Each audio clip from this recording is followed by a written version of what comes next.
Super star Rajinikanth தற்போது தர்மன் படத்தில் நடிச்சிட்டு வராரு. சூழல் எப்படி இருக்க, விஜயோட ஜனநாயகன் படம் நேற்று திரையரங்குகளில் வெளியானது. ஜனநாயகன் படம் கூலி படத்தோடைய சாதனையை முறியடிக்கும் என சொல்லப்பட்டு வந்தது.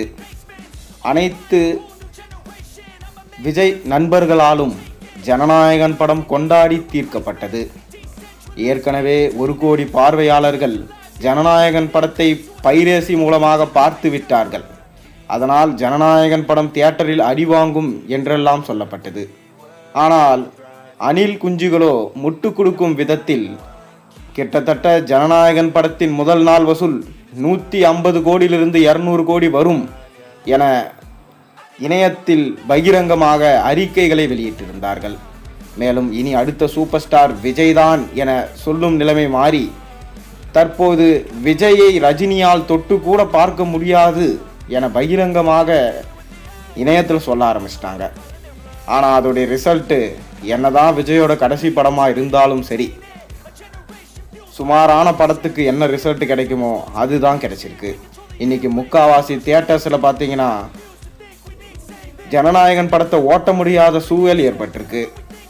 மொத்த பேரும் ஜனநாயகன் படத்துக்கு சர்டிஃபிகேட்ன்றதுனால குழந்தைகளும் சரி பெரியவங்களும் படத்துக்கு போக முடியலை. இதனால் முதல் நாள் வசூலே பயங்கரமாக அடி வாங்கியிருக்கு. 100 கோடிக்கு மேலே வரும் என எதிர்பார்க்கப்பட்டது கிட்டத்தட்ட 86 கோடி வந்திருக்கு.